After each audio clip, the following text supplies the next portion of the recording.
by true genius. I've started arguments and I've settled scores. They are bringing this title race right down to the wire. I'm wanted by everyone. Foden! Kai Havertz! Two are still in the hunt, but only one that can catch me. The top two, train wins again. Where next will I call home?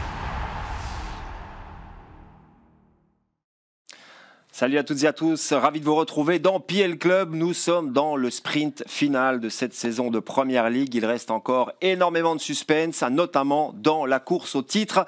Et on va donc évoquer l'avant-dernière journée de championnat aujourd'hui dans cette émission en compagnie de Julien. Salut Serge. Philippe. Salut Serge. Et puis Christian qui est évidemment avec nous comme tous les jeudis puisqu'il représente Vision du jeu. Salut Christian. Bonsoir messieurs. Alors Christian, on va peut-être commencer avec les faits marquants de la 36e journée. On sait que cette saison en Première Ligue, on marque énormément de buts. Oui Serge, on a marqué 1166 buts déjà et on n'est pas encore à la fin. C'est quand même déjà 138 buts de plus que la saison passée. Alors on l'a souvent évoqué, il y a toujours ce fameux dernier quart d'heure où on marque beaucoup de buts puisqu'il y a un temps additionnel maintenant qui est de plus en plus grand. Et voilà, on a marqué 50 buts au-delà de la 90e minute, c'est énorme. Avec une petite particularité, c'est que lors de la dernière journée, on n'a marqué qu'une seule fois au-delà de cette 90e minute, c'est très rare. Ce but, on va le voir, c'est le but de Declan Rice lors d'Arsenal-Bournemouth. Et une fois n'est pas coutume, ce n'est pas un but décisif. On a eu l'habitude d'avoir des renversements de situation dans le temps additionnel cette saison. Voilà, ça c'est le but, on va dire, qui confirme la victoire d'Arsenal face à Bournemouth, ce qui permet aux Gunners d'être toujours en tête du championnat. Oui, effectivement. Ils ne sont pas droit à l'erreur, encore moins évidemment. Personne n'a droit à l'erreur. City, s'ils gagnent tout, ils sont champions. Oui, c'est la seule certitude. C'est la seule certitude. Donc, ils ont droit à la limite une erreur, on peut dire. Mais comme l'écart est potentiellement de 1 point, cette erreur ne peut même pas être un match nul parce que ça voudrait dire que si Arsenal gagne tout à ce moment-là, ils sont premiers. Donc, effectivement, les deux équipes n'ont plus droit à l'erreur, mais Arsenal un peu moins encore que City. Bon, un petit mot quand même, parce que Liverpool, mathématiquement, n'a pas encore perdu le titre, même si on sait que ce sera compliqué. Il faudrait pour cela que City ne prenne qu'un point sur ces 3 derniers matchs et qu'Arsenal perde les 2. Donc je pense qu'on peut mettre Liverpool en dehors. Soyons réalistes, Liverpool avait une magnifique opportunité, mais face à Palace, c'est Palace qui a vraiment tériné, on va dire, les espoirs de titre à Liverpool. Et Liverpool, on l'avait déjà notifié, avait des petits soucis à domicile dans l'entame de ces rencontres. Mais à un moment, à chaque fois, on s'en sort. Mais à un moment, quand c'est toujours à la limite, à un moment, on s'en sort plus.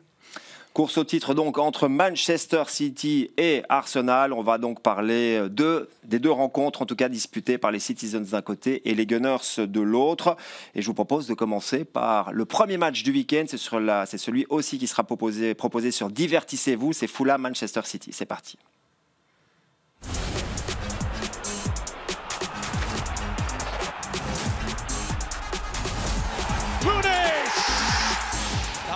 Taking it on and scoring.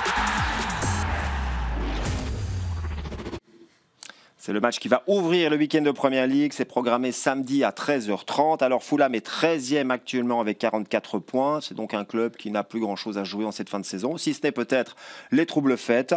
Et Manchester City est donc 2e avec 82 points. 1 point de moins qu'Arsenal, mais surtout un match de moins. Ce match sera disputé mardi prochain du côté de Tottenham. Donc il y a une espèce de diptyque pour les Citizens à Londres, d'abord à Fulham et puis à Tottenham. Commençons par cette rencontre en déplacement du côté de Craven Cottage. En précisant que Arsenal a trébuché, c'était au mois de décembre du côté de Fulham, c'est quand même important à le rappeler. Donc je pense que City va être doublement attentif et vigilant en se déplaçant là-bas. Certainement. Alors en décembre, Arsenal avait eu un petit creux qui avait fait craindre d'ailleurs aux supporters à l'époque de lâcher prise sur City. Mais comme City a eu aussi un petit creux un peu plus tard en janvier, ça s'est un peu équilibré. Sauf que City n'a plus perdu depuis le 6 décembre. Quand même, c'est une série de 20 matchs sans défaite. Ils ont eu des matchs nuls à ce moment-là qui ont permis à Arsenal de revenir. Ici, Fulham est quand même, je pense qu'on va le voir sur l'infographie, sur une série assez compliquée. Alors ils ont été quand même assez bas dans le classement. Ils ont craint pour la relégation. Milieu de saison, ils se sont repris, ils ont commencé à gagner des matchs importants. Là, ils sont de nouveau un petit peu en roue libre. Ça fait un bout de temps qu'ils savent qu'ils ne descendront pas. Donc je crois que City, vu ce qu'ils ont encore montré ce week-end, devrait ne faire qu'une bouchée. Christian, on voit que les Cottagers restent sur 2 partages. C'était dans 2 derbys londoniens. C'est une équipe, moi j'appelle ça, c'est les équipes épines dans le pied. C'est un peu comme Brentford, comme Crystal Palace. C'est des équipes qui ont très peu à revendiquer pour l'Europe et très peu à revendiquer aussi pour la lutte pour la relégation. Mais ils sont là pour créer des surprises et pour venir embêter de temps en temps quand ils ont un bon jour dans un coup de folie. Ils savent mettre 5 goals, mais dans un autre coup de folie, ils savent en prendre 5. Et donc, en fait, cette équipe, elle est quand même revenue un peu à ses principes de jeu, c'est-à-dire l'utilisation des flancs, les centres, même s'ils avaient perdu Mitrovic pour le jeu de tête. Mais enfin, ils ont retrouvé ce truc-là. C'est quand même une équipe qui est tellement bonne, 21 buts sur centre, avec beaucoup, beaucoup de victoires à domicile. Sur les 12 victoires de la saison, il y en a 9 à domicile. Donc, c'est une équipe un peu comme ça qui, on ne sait pas, c'est très, très, très montagne russe. 75% donc des victoires à domicile, ça c'est important de le souligner. Je voulais rebondir sur Christian, il a totalement raison. C'est une équipe qui est capable de faire un miracle face à Arsenal et puis d'aller faire un 3-3 à Sheffield. Donc dès l'entame de match, on ne sait jamais, c'est un point d'interrogation, mais ils sont capables de faire des surprises et des mauvaises parfois aussi. Il ne faut pas oublier qu'ils ne sont pas remontés il y a si longtemps que ça, et que ce qui les a sauvés, c'est de jouer un jeu plutôt agréable à suivre, ouvert, porté vers l'offensif, sans trop regarder à défendre. Peut-être qu'ils le payent un peu plus la deuxième saison, et que c'est un peu moins facile aujourd'hui. C'est pour ça qu'on ne sait pas trop à quoi s'attendre, parce que même contre les plus mauvais, ils peuvent prendre des buts de manière un peu stupide. Une équipe à courant alternatif donc, mais avec quand même des joueurs de qualité. On a déjà souvent parlé de Palhinha, on connaît évidemment Willian, Iwobi, on l'a déjà évoqué aussi. Et puis il y a ce buteur brésilien, Christian, qui s'appelle Rodrigo Muniz. Oui, on en avait déjà parlé, on avait montré ses buts et c'était bien de faire la prolongation et de remontrer un peu dans le temps comment il a évolué. Et c'est vraiment lui, en fait, maintenant qui est, je veux dire, l'étiquette de Fulham parce qu'il fait partie de ces équipes, comme je le dis souvent, ces équipes de milieu de classement qui ont un buteur attitré. Ben lui, voilà, il commence à s'exprimer, mais surtout aussi, il montre l'efficacité de cette équipe, qui est une efficacité qui est basée pratiquement uniquement sur le passage par les flancs et les centres. Et donc, ça va vraiment dans le système de jeu de l'entraîneur, dans ce qu'il a voulu apporter dans cette équipe. Et lui, en fait, il est un des meilleurs spécialistes de la saison pour reprendre des buts sur centre, au cordeau ou de la tête. Et donc, il remplit complètement son rôle dans cette équipe. Et c'est pour ça, à mon avis, que cette équipe a réussi à se sauver assez rapidement et de pouvoir être en roue libre et de se permettre, en fait, de jouer sans pression parce qu'il y a un joueur de ce type-là qui remplace Mitrovic. J'espère que ça se fait au plus haut niveau, mais Castagne a eu une idée judicieuse de rejoindre un club pareil, parce qu'en effet, travailler pour ce coach-là, c'est l'assurance qu'on utilise les flancs. On voit Robinson dans les images, on voit Castagne, et donc c'était vraiment le bon choix de rejoindre Fulham. Ils avaient fait un très très bon match à Liverpool où ils avaient mené 3 fois, je crois. Ouais, finalement, ils sont battus 4-3, mais je crois que les 3 buts qu'ils marquent, ce sont des phases sur le flanc. Et en Coupe de la Ligue aussi, en demi-finale, ils avaient fait un super match à Anfield. Et là, je voulais ajouter, Liverpool ne semblait pas prêt à ça. J'espère que City aura préparé cet aspect-là des choses, parce que je pense qu'ils savent bien défendre sur les centres, mais il faut être prêt à savoir que l'adversaire fait ça tout le temps. Alors si City a bien préparé cette rencontre, ils vont remarquer que c'est une équipe qui prend aussi quand même pas mal de buts sur des tirs hors rectangle, Christian. Une équipe en fait qui décide souvent de défendre bas et donc qui bloque bien les flancs et qui permet de pouvoir contrer les attaques adverses. Mais pour ça, il faut aussi pouvoir bloquer les équipes dans les tirs hors rectangle. Or, là, c'est une des plus mauvaises équipes. Je crois que c'est 11 ou 12 buts encaissés et surtout 5 ou 6 buts sur des tirs enroulés. Donc, pourquoi j'ai choisi cette séquence ? Parce que c'est quand même une grosse faiblesse défensive, mais c'est surtout la grosse force, au-delà des forces qu'on connaît de la part de Manchester City, c'est une des grosses forces quand elle joue contre une équipe qui est bien regroupée. Elle permet de marquer des buts hors rectangle, puisque c'est l'équipe qui a marqué le plus dans ce domaine-là, avec 14 buts. Donc, il faudra se méfier. C'est très bien d'être en place, de pouvoir bien protéger son rectangle, mais aussi il faut protéger les deuxièmes ballons et il faut protéger les tirs hors rectangle parce que dans ce domaine-là, ils ne sont pas bons. Petite question pour Christian, quand vous connaissez, vous, en entame de match comme ça, les points forts et les points faibles d'une équipe, est-ce que ça se vérifie en règle générale sur les matchs ? Fatalement, comme ce sont des modèles, au bout du compte, il y a un pourcentage où ça se passe. Mais par exemple, souvent, quand on oppose une équipe qui encaisse beaucoup de buts sur des transitions rapides avec une équipe qui en marque beaucoup, ça se passe souvent. Les phases arrêtées aussi, on l'a vu souvent avec Nottingham Forest, avec Crystal Palace et des choses comme ça. Ça se remarque bien. Ben voilà, c'est juste des clés qui nous permettent de voir ce que pourrait voir un staff technique et dans de nombreux cas, ça fonctionne. Pour compléter ma question, c'est est-ce que selon vous, d'après vos analyses, est-ce que les clubs en tiennent compte ? De mes analyses, je ne sais pas. Enfin, il y en avait 2 qui en tenaient compte pour ceux pour qui je travaillais, mais je suppose qu'ils ont une équipe d'analystes qui repèrent les points forts et les points faibles, et donc ils essayent de frapper. Et c'est un peu le cas d'Arsenal, notamment avec les phases arrêtées et avec Nicolas Jover, parce qu'on voit maintenant que ces entraîneurs-là, que ce soit celui de Manchester City ou Nicolas Jover, par exemple à Arsenal, on les voit sauter du banc quand ils marquent un but. Donc c'est qu'ils sont très contents du travail qui est effectué, donc probablement qu'ils frappent là où il faut frapper. Bon. On peut pronostiquer un but au rectangle de Rodri pour. Oui, je dirais Rodri, De Bruyne, Bernardo Silva. Ouais. Par contre, moi, je dis Rodri. Rodri, peut-être pas Haaland. Faites vos jeux, mais c'est ce que j'allais dire. Haaland, lui, il doit se mettre dans les 16 mètres, parfois simplement dans le petit rectangle. Le 4e but qu'il met ce week-end, c'était dans le rectangle, mais enfin, c'est quand même un tir enroulé. C'est quand même plutôt un buteur qui est efficace face au but dans le rectangle. Ben justement, on doit même parler d'Erling Haaland parce qu'il reste sur un quadruplé. Figurez-vous que c'est le premier de sa carrière. Ouais. Il avait fait plein de triplés, il a fait quelques quintuplés. Pas de triplé cette saison, il me semble. Non, mais il en a déjà fait dans sa carrière. Mais un quadruplé, c'est déjà le premier qui montre à un moment en marquant son 3e but. Donc.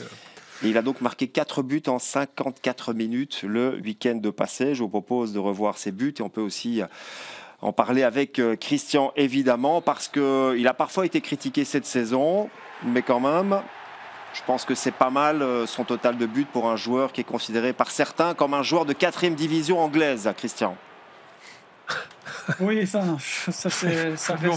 reste du show aussi, et donc il faut créer la polémique, mais incontestablement à son âge, c'est un des meilleurs de tous les temps.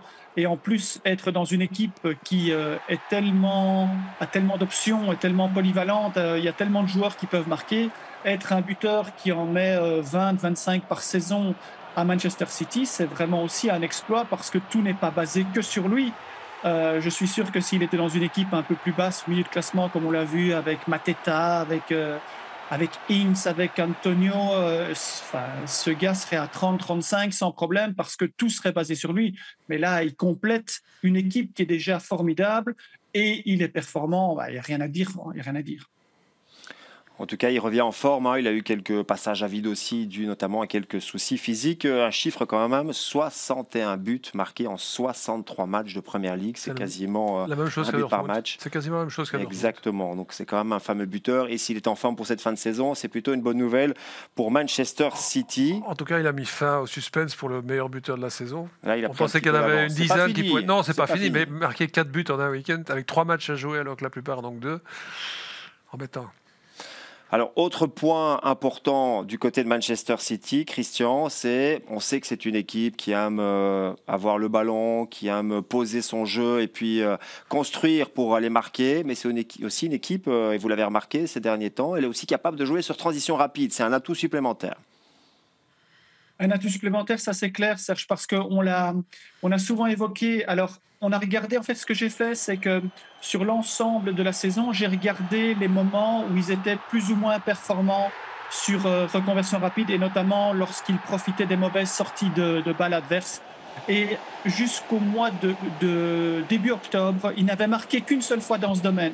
Donc ça veut dire en fait qu'ils étaient performants dans leur système de jeu, dans leur modèle de jeu, et donc ils n'avaient pas besoin de cette transition rapide.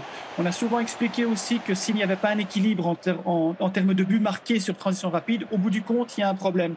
Eh bien, eux, progressivement, ils ont résolu ce problème, puisque avant la fin de l'année 2023, ils avaient marqué 3 ou 4 goals sur cette période, et puis depuis 2024, mais voilà, ils ont marqué 9 buts sur transition rapide. Donc ça veut dire en fait qu'ils sont très forts dans leur domaine, ils sont très forts sur phase arrêtée, ils sont très forts sur des tirs en rectangle quand ils sont très hauts, mais aussi ils sont très forts et ils profitent notamment, et il y avait normalement 2 buts encore ce week-end où ils ont marqué sur transition rapide. C'est complet, c'est analysé et c'est progressif tout au long de la saison, et c'est pour ça qu'on peut dire que Manchester City est toujours au rendez-vous en fin de saison. C'est une équipe qui monte en puissance et qui termine régulièrement le championnat à plein de vitesse. Comme vous l'avez dit, invaincu depuis le 6 décembre. 20 matchs de Première Ligue sans défaite. Et puis, ils ont l'habitude justement de sprinter jusqu'à la ligne d'arrivée. Ils ont gagné tellement le championnat cette dernière saison dans des duels comme ça, notamment avec Liverpool quelquefois. Et ils n'ont plus dû jouer la Ligue des Champions, ce qui est un avantage complémentaire, même s'il y a la déception psychique psychique à digérer. Au physique, ils gagnent évidemment un peu de temps et de préparation. Et la finale de la Cup, c'est après le championnat. Oui, ça, c'est pas... Et un chiffre, on en parlait avec Philippe récemment. Moi, j'avais dénombré 21 joueurs pro. Alors, c'est vrai que j'avais laissé tomber les joueurs qui avaient joué 1 minute et demie et qui avaient été transférés. Mais donc, et c'est vrai, vous pouvez vérifier, l'année passée, l'année d'avant, il travaille avec 21 joueurs pro. Mais comme je le dis, même dans le football amateur, vous ne faites pas une saison avec 21 joueurs. Lui, il fait championnat, Ligue des Champions, Coupe de la Ligue, Cup et Coupe du Monde des clubs. C'est hallucinant. On avait regardé que sur le temps de jeu en championnat. Donc, il utilise quand même d'autres joueurs. Mais bon, c'est toujours le même noyau. Oui, vous avez des Oscar Bob, même le joueur qui vient d'Anderlecht, lui n'a vraiment rien comme temps de jeu. Donc, il a quand même toujours son ossature. Donc, ça veut dire 11 joueurs de champ et il a 10 solutions à ses yeux. 11 joueurs de classe mondiale. De classe mondiale, ça veut dire forcément une enveloppe. Sur le terrain, je veux dire. Une enveloppe financière dans le vestiaire, mais qui peut évidemment être plus haute, on va dire. Moins vous avez de joueurs, mieux vous pouvez les payer. Mais donc, c'est aussi un peu moins de solutions aussi. Bon, cette rencontre Fulham-Manchester City, samedi 13h30. Manchester City est hyper favori. Il y a quand même un chiffre, c'est 15 victoires consécutives pour Manchester City face à Fulham, toutes compétitions confondues. À l'aller, c'était 5-1. Il y avait notamment un triplé, je crois, ou un triplé d'Haaland au match aller. Bon, la fois prochaine, le match prochain, dans 2 matchs. Non, le match prochain sera mardi. Les stats ne sont pas du tout favorables. Non. Ça fait 10 ans qu'ils ont pu gagner. Ils n'ont jamais joué au Tottenham Hotspur Stadium. Là, mais ils ont pu gagner en déplacement à Tottenham. Il faut remonter à 10 ans, je crois. Ouais, mais ils n'ont jamais gagné au nouveau stade. Ils n'ont jamais gagné. Voilà. Après, il faut peut-être remonter encore quelques années. Ça, c'est déjà pour le match de mardi. Donc, piège ou pas. Samedi du côté de Fulham, le match important qui va à mon avis régler la course au titre, c'est mardi du côté de Tottenham. C'est clair, le problème c'est que Tottenham perd contre tout le monde pour l'instant. Ils sont sur 4 défaites consécutives. Ouais. Et puis est-ce que Tottenham va vouloir battre Manchester City? Ça c'est la vraie question. Pour laisser Arsenal un premier titre en 20 ans. Bon, on se projette un petit peu dans l'avenir. On va évidemment d'abord suivre et apprécier cette rencontre de samedi 13h30 entre Fulham et Manchester City. On a parlé de City, il faut parler d'Arsenal maintenant. Et là, c'est le gros match du dimanche. Bon, c'est facile, il n'y en a qu'un. C'est Manchester United-Arsenal. On en parle après ceci. And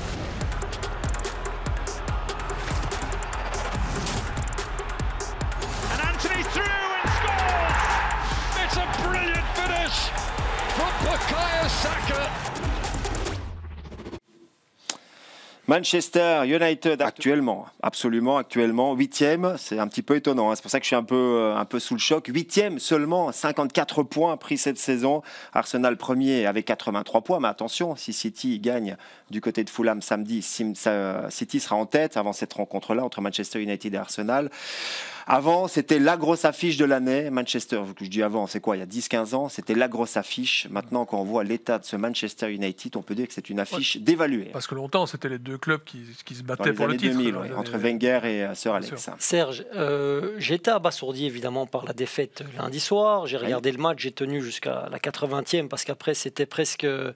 C'est presque déshonorant pour l'écusson de Man United.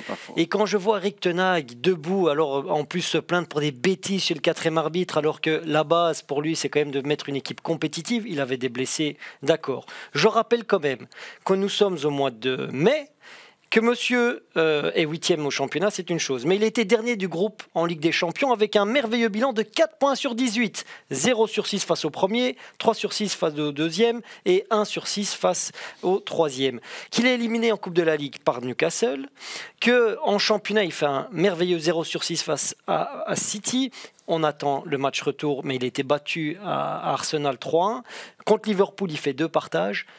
À un moment... Vous faites très avocat général comme ça. Un moment, procureur. Un moment, je pense qu'il peut prendre ses valises et laisser la place à un autre. Pourquoi pas Lui, il va pas prendre ses valises. Pourquoi pas les prendre pour lui. Mais on aurait dû déjà, depuis quelques semaines, je pense, laisser la chance à un mec, soit de l'académie, soit peut-être à je ne sais pas qui. Mais toujours est-il, il fallait un électrochoc. Quand on voit ce que Jadon Sancho est désormais finaliste de la Ligue des Champions, c'est un fameux pied de nez pour Erik ten Hag, mais pour toute la direction football de Man U. Je comprends le point de vue de Julien, je suis d'accord avec lui. Je pense maintenant que comme il y a l'arrivée d'un actionnaire majoritaire au cours de la saison... Jim Ratcliffe. Sir Jim Ratcliffe, il savait très bien la situation du club. Je ne pense pas qu'il se soit illusionné sur la 3e place de l'an dernier. Et puis de toute façon, comme tu l'as dit, les résultats en Ligue des Champions ont montré à quel niveau cette équipe était. Je pense que pour avoir un entraîneur qui va correspondre à cette équipe, il faut prendre son temps. Et donc, de toute façon, avec ten Hag, il savait bien qu'il n'irait pas probablement. Si elle est en Ligue des Champions, je pense qu'il va rester. Non, mais je pense qu'il ne va pas rester. Seulement, ça serait fou. À quoi ça sert maintenant de le virer en cours de saison et d'amener quelqu'un qui risque de se planter autant lui laisser le temps. Peut-être se qualifier pour une Coupe d'Europe ou voir essayer de gagner la finale de la Cup. Est-ce que c'est pas mieux de ne pas être du tout en Coupe d'Europe plutôt que de jouer l'Europa League ou la Conference League pour Manchester United? Financièrement, je pense que Manchester United a quand même besoin d'être en Coupe d'Europe. Au moins l'Europa League. Oui, ou même la Conference League. On n'a pas l'impression, lundi, on n'a pas l'impression qu'il jouait pour. Ah non, lundi, non, effectivement. Donc, bon, on va faire le point avec Christian sur la situation sportive de ce Manchester United qui semble être un bateau en plein naufrage. Ah là, c'est vraiment une très belle formule, Serge, parce que c'est vraiment le désastre. Alors, on va le voir sur l'infographie. Il n'y a que 2 victoires sur les 10 ou les 11 derniers matchs. Ça ne ressemble à rien du tout. On peut voir même contre des équipes de bas de classement, contre des équipes qui n'ont même plus rien à jouer, plus rien à perdre. Il n'y a pas moyen de poser sa patte, de montrer quelque chose offensivement avec tous les joueurs qu'ils ont, avec les budgets, avec des joueurs qui ont une qualité exceptionnelle. Il n'y a pas moyen de mettre un modèle en place. On ne sait pas en fait. On savait ce qu'il a fait quand il était à l'Ajax, mais depuis qu'il est arrivé avec le jeu dominant rapide au début, et ça c'est normal parce que pour prendre les marques, il faut utiliser ce qui est le plus simple. Mais depuis lors, il n'y a aucune progression par rapport au jeu. Et donc, et lui, en bord de terrain, comme disait Julien, j'avais marqué dans la conduite, Serge, je vous avais envoyé, j'avais dit, il est frais comme un gardon sur le bord de touche. En fait, on dirait qu'il est imperturbable, on dirait qu'il ne ressent pas, qu'il n'a pas de système nerveux, il ne ressent pas le désastre, en fait. Il est néerlandais, quoi. Oui, mais c'est même pire que ça. Au cours de la saison, je me souviens, à un moment, je crois que c'était au mois de mars, ils étaient déjà longtemps éliminés en Ligue des Champions, mais ils perdent un match ou 2, et puis il dit oui, parce qu'ils perdent en Coupe de la Ligue à ce moment-là, il dit oui, mais si on gagne ce week-end, ça fait 4 victoires de suite, 4 matchs sans défaite en Première Ligue. Ils avaient joué que des derniers du classement. Et ils ont gagné avec 1 but d'écart dans tous les matchs. Et ils ont fait une fois 1-1. Ici, sur les 10 derniers matchs, ils gagnent 2 fois contre Everton et Sheffield. Contre Sheffield, ils ont mené 2 fois sur leur terrain. Ils gagnent 3-2 finalement en deuxième mi-temps contre Sheffield, quoi. Bon, on a entendu le procureur, je vais un petit peu jouer l'avocat de la défense quand même. Lundi, et on peut peut-être lancer les buts encaissés parce que défensivement, ça a été un désastre pour Manchester United. Il y avait quand même plus de 10 blessés, 10 joueurs absents. Les 4 défenseurs centraux habituels n'étaient pas là. Maguire, Lindelof, Martinez et Varane. Il a dû jouer avec Casemiro et avec Johnny Evans qui a 36 ans, qui a plus joué à ce niveau-là depuis un petit moment et qui revenait de blessure. Serge, dans une situation pareille, vous êtes légèrement touché. Est-ce que vous allez vous précipiter pour revenir, pour être titularisable en cette période, franchement? Est-ce que pour votre situation personnelle, parce si j'avais le salaire, je pense que je ferais quand même des efforts. Maguire, sûrement pas, il va jouer le championnat d'Europe. Il va pas aller. Maguire a aucun intérêt à jouer pour Man U, peut-être la finale de la Cup. Parce qu'effectivement, il va perdre en crédit, lui qui est déjà international et qui devrait être titulaire cet été. On voit là, Casemiro, il a passé une soirée cauchemardesque. Et c'est quand même, c'est pas n'importe qui. Il a quand même gagné des Ligues des Champions avec le Real. Après, c'est pas un défenseur central, mais là, il est passé complètement à travers. Il faut aussi souligner la forme de Crystal Palace, qui avec le nouveau manager est quand même avec Eze, avec Olise, avec Mateta. Mais en face, ça a été l'écroulement total. À 1-0, je me suis dit, ça reste un match ouvert. Man U va changer son approche du match et être offensif. À aucun moment, on a le sentiment qu'ils veulent même marquer un but. Et donc, je me suis dit, bon, même les joueurs veulent peut-être que... Mais quand on voit le tableau de Christian, ça fait quoi, 3 mois qu'il déjoue pour faire sauter le coach? Ça ne change rien.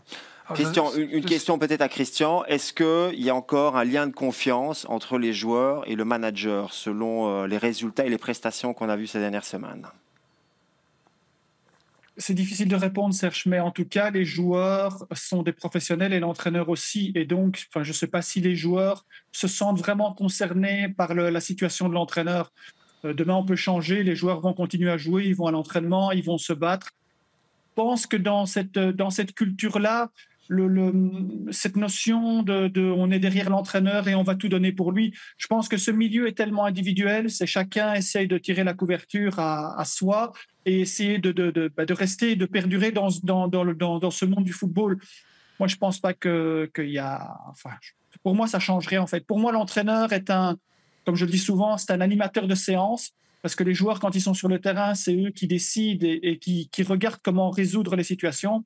Et on le voit bien, ce n'est absolument pas l'attitude de l'entraîneur sur le bord du terrain qui détermine quelque chose, puisqu'il est pratiquement amorphe sur le bord du terrain et je ne sais même pas s'il voit ce qu'il voit, en fait. Donc, voilà, c'est très dur à répondre pour ça, Serge, mais je ne pense pas. Un entraîneur doit être entraînant. C'est pas très compliqué. Et là, on a Et un joueur doit être entraîné. Oui, mais là, on a vraiment l'image En tout cas, tirer vers l'avant, entraîner dans ce sens-là. Ferguson, c'est un exemple. C'est quelqu'un qui a... Il faut du leadership. Évidemment qu'il connaissait le football. Est-ce que c'était un grand tacticien? Moi, j'en suis pas sûr. C'était quelqu'un qui... Il était bien entouré à chaque fois. D'abord, c'est la première chose qu'il faut faire. C'est bien s'entourer. La deuxième chose qu'il faut faire, c'est passer le sèche-cheveux aux joueurs qui ne jouent pas à la mi-temps pour que ça change en deuxième mi-temps. Ça, il faisait très bien. Guardiola, à mon avis... Je pense qu'ils n'ont pas trouvé la prise pour mettre le sèche-cheveux lundi. Alors, comme à Liverpool, on va chercher des entraîneurs aux Pays-Bas en étant persuadé que ce qu'a fait Ten Hag avec l'Ajax était possible en Angleterre. Il ne faut pas oublier, surtout l'Ajax, qui n'est plus l'Ajax à l'heure actuelle aux Pays-Bas. L'Ajax de l'époque surdominait sa compétition. Oui, ils envoyaient des 4, des 5-0 à NEC et à RKC Waalwijk. Mais franchement, soyons sérieux. Le gardien, à son époque, Onana, jouait dans le rond central. Il faut s'en souvenir aussi. Ouais, un moment. Dire, regardez 2 ans après où était l'Ajax. Ils étaient derniers à un moment de la compétition. Ouais. Les discours, les entraîneurs, c'est les rois pour ça. Bon, en tout cas, expliquer les choses, c'est jamais de leur faute en tout cas. Dans ce match, ce sera important de voir quels seront les joueurs de United disponibles parce que c'est vrai qu'on parle des défenseurs. Il a aligné sa 14e paire de défenseurs centraux différentes lundi, mais l'absence aussi de Bruno Fernandes est très, très importante parce que lui, il a quand même, c'est le capitaine. Ça s'est ressenti. Normalement, c'est celui qui tire tout le monde. Oui. Et malheureusement, Mason Mount a pris l'eau. C'est dommage parce que je croyais, moi, en l'arrivée de Mason Mount. Je crois que le premier gros couac, c'est la blessure de Lisandro Martinez. Ça, c'est quelqu'un qui solidifiait vraiment l'équipe à ce moment-là. Une fois que lui est sorti de... Alors, un joueur ne fait pas la différence, mais quand même, c'est un caractère, c'est un patron sur le terrain. Après, ça a été, je pense, très différent dans la mentalité de l'équipe. Il y a eu 105 points en jeu pour Man U en Première Ligue. Ils en ont pris 54. Ils marquent 52 buts pour 55 concédés. C'est la plus mauvaise saison de l'histoire de la Première Ligue. 13 défaites, ce n'était jamais arrivé en Première Ligue sur une saison. Même s'il y a 2 ans, ça avait déjà été une saison compliquée avec Rangnick et avec Solskjaer. On touche le fond. Ils ont une différence de but négative. On parle quand même de Manchester United, qui est le plus grand club en termes de titres. Bien entendu. On touche le fond. Donc, ce qui a espéré, c'est qu'effectivement, le nouveau dirigeant prenne vraiment des responsabilités et des bons choix. Est-ce qu'ils sont capables, on va terminer là-dessus pour United, et sont-ils encore capables de faire un coup? Ils l'avaient fait face à Liverpool. C'était 2-2 si ma mémoire est bonne. C'est la seule équipe sur un match contre laquelle ça s'est bien passé cette saison. Le vrai coup qu'ils ont fait, c'était en coupe face à Liverpool. Là, ils ont réussi à mettre de la folie, à mettre plein de choses. En fait, c'est peut-être devenu une équipe de coups, donc effectivement. Voilà, en tout cas, en face, Arsenal, pour le moment, est quand même dans une très très bonne période. S'il n'y avait pas Manchester City, je pense qu'Arsenal serait tranquillement en tête. D'ailleurs, je pense qu'ils ont déjà pris plus de points que les Invincibles en 2004. En tout cas, à ce moment-ci de la saison, à 2 matchs de la fin. Ça veut quand même dire quelque chose. Et Christian, si on regarde leur parcours maintenant en 2024, on remarque quand même, on sait que c'est la meilleure attaque et la meilleure défense, mais cette capacité à rentrer des clean sheets est quand même très impressionnante. Oui, et ça, c'est la complémentarité avec l'aspect offensif depuis 2024 qui est exceptionnel. Ils ont retrouvé le jeu dominant placé. On l'a vu récemment et Philippe l'a très bien expliqué dans l'Europe des 11. Il y a vraiment un travail de fond, même si c'est à la limite de la légalité sur les phases arrêtées. Mais regardez, c'est surtout aussi le travail défensif. Sur les 8 derniers matchs, il y a 6 clean sheets. On est quand même en Angleterre, c'est quand même un championnat intense, ça peut aller dans tous les sens. Et là, ils se sont fait surprendre contre Aston Villa alors qu'ils ont une première mi-temps exceptionnelle.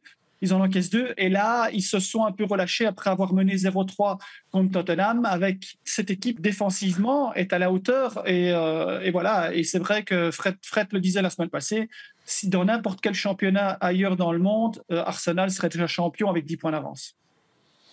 Effectivement, mais le problème, il y a toujours Manchester City qui est derrière pour le moment, mais bon, on le sait, avec les matchs de samedi et de mardi. J'ose espérer quand même pour les fans de Man United qu'ils ne vont pas faire une panne offensive à Old Trafford face à Arsenal, peut-être le futur champion.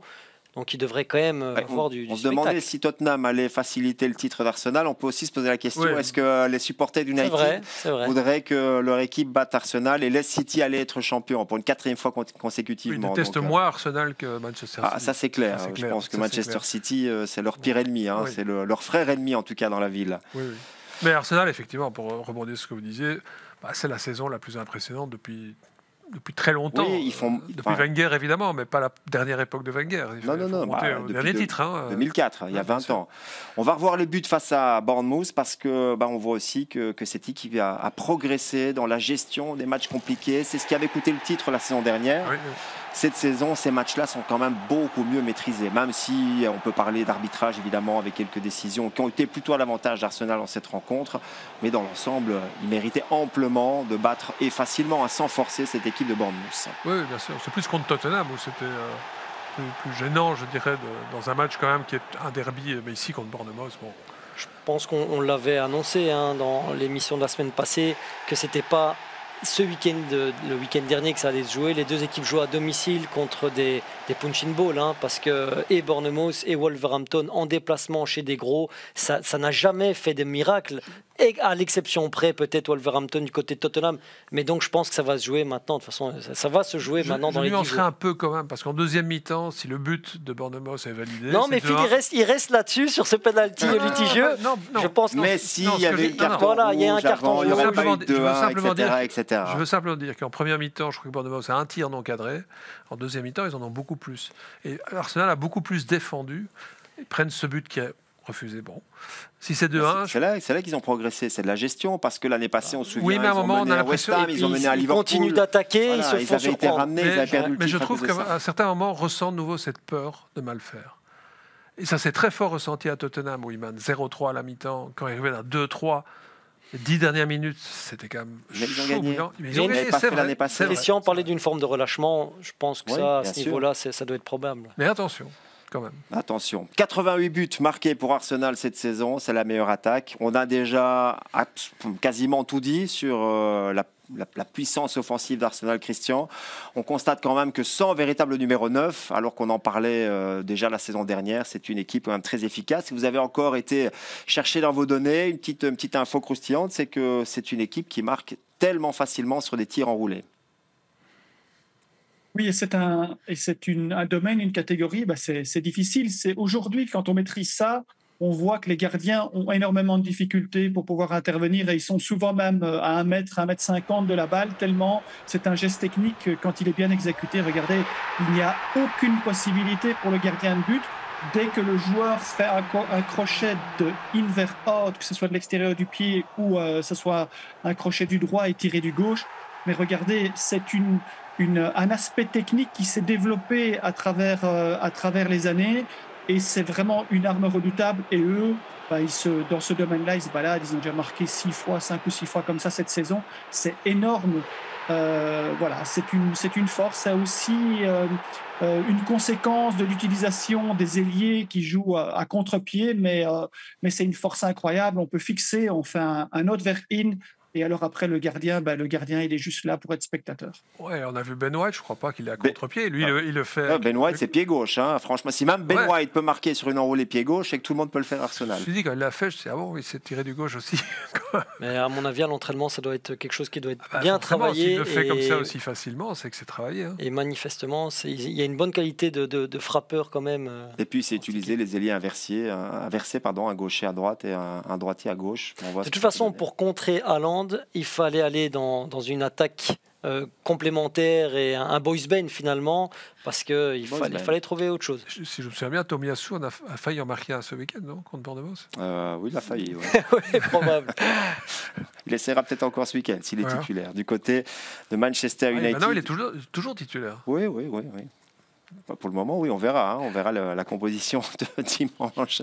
Bon, en tout cas, Arsenal part largement favori de cette rencontre. Si on voit vraiment l'état de forme des deux équipes, je pense que Arsenal devrait dérouler. Maintenant, ça reste quand même une affiche. Et après la défaite, quand même, l'humiliation du côté de Crystal Palace, on verra quelle sera la réaction. Quand même, c'est toujours différent. Voilà. Mais de ce qu'on a vu lundi, on peut se dire que Manchester United... Je ne sais pas comment il va être reçu à Old Trafford, mais pas avec des fleurs, c'est sûr. De très mauvais draps pour le moment. Les rendez-vous de ce week-end, vous aurez du football sur Vous Sport World, du samedi au mercredi, si je ne dis pas de bêtises.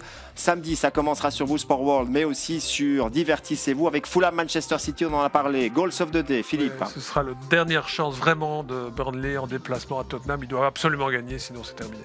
Chelsea est en déplacement à Nottingham. Chelsea excellent à domicile, mais en déplacement à voir. Oui, en lutte pour la 7e place, parce qu'il y a quand même une bataille. Manchester United n'est que 8e, donc ne serait pas européen. Ce serait la surprise. Pour le moment. Chelsea pourrait être en Conference League. Sauf si évidemment Manchester United gagne la Cup, alors là la 6e place seulement sera qualificative, parce qu'on sait qu'il n'y aura que 4 clubs en Ligue des Champions, 4 clubs anglais la saison prochaine. On continue avec un seul match, donc dimanche Manchester United Arsenal, lundi soir Aston Villa Liverpool. On parle encore de la 4e place, même si c'est bien parti pour Aston Villa. La rencontre clé peut-être de cette course pour le titre. Vous y serez, non ? J'y serai, j'aurai la chance d'y être avec Frédéric Wassège du côté du Tottenham Hotspur Stadium. Ce sera mardi, on répète que City n'a jamais gagné dans le nouveau stade des Spurs. Mercredi, encore 2 rencontres. Ce sera moi pour Brighton-Chelsea. Brighton ne joue plus rien, mais Chelsea est toujours cette 7e place éventuellement. Pourquoi pas la 6e, tant qu'à dire, mais ça se joue avec Newcastle dans ce cas-là aussi. Et Man U a une seconde chance, si ça ne passe pas face à Arsenal, de recevoir Newcastle.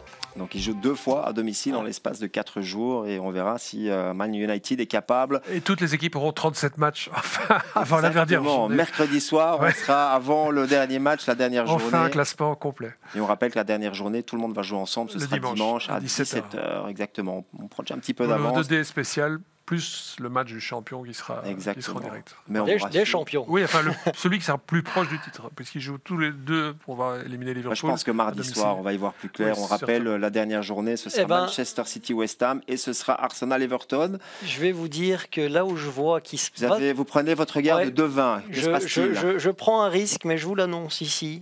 Tout de go. Attention, parce que c'est enregistré. On pourra vous ressortir après ce que vous vous trompez. David Moyes va aller faire quelque chose à City lors de la dernière journée pour son départ et pour tirer son chapeau. J'envoie déjà un SMS à Guardiola pour lui dire. Il le sait déjà. Okay. Alors, je ne sais pas si vous avez des pronostics, des prédictions, Christian. En tout cas, on vous retrouve sur Discord. Oui, les pronostics, ça c'est pas du tout mon domaine, mais par contre Discord, ça va être chargé parce qu'on va faire le match de dimanche. On fera aussi lundi et mardi, donc les 3 affiches avec nos abonnés. Et si vous n'êtes pas encore dans la communauté, vous pouvez le faire via le QR code qui a été indiqué. N'oubliez pas aussi de nous retrouver sur nos différents médias sociaux. Voilà, je pense que ça va être un gros week-end, mais qu'on va prendre énormément de plaisir à suivre cette fin de championnat anglais, n'est-ce pas ? À fond. Merci Julien. Merci. 5 jours de foot anglais consécutifs, que demander de plus ? C'est le nirvana de la Première Ligue. Merci Philippe. Merci également à Christian. Et n'oubliez pas, on vous retrouve quand même. On a déjà parlé la dernière journée, mais vous aurez un pied le club jeudi prochain. D'ici là, passez un excellent week-end et à bientôt. Bye bye. Ce week-end sur Vous Sport World, préparez-vous pour l'avant-dernière journée de Première Ligue. Et ça commence samedi dès 13h25 avec Fulham, Manchester City. Puis à 15h45, un Goals of the Day bien rempli avec Wolverhampton, Crystal Palace, West Ham face à Luton Town, mais aussi Tottenham qui reçoit Burnley, la réception de Brighton à Newcastle, sans oublier le déplacement de Sheffield United à Everton. Et le duel entre Bournemouth et Brentford. Et à partir de 18h25, profitez de Nottingham Forest, Chelsea. Dimanche ensuite, dès 17h20, vivez le choc qui oppose Manchester United à Arsenal. Enfin lundi, retrouvez dès 20h50 Aston Villa, Liverpool. Sans oublier l'Europe des 11 le lundi à 18h bien sûr. Bon week-end de Première Ligue sur Vous Sport World.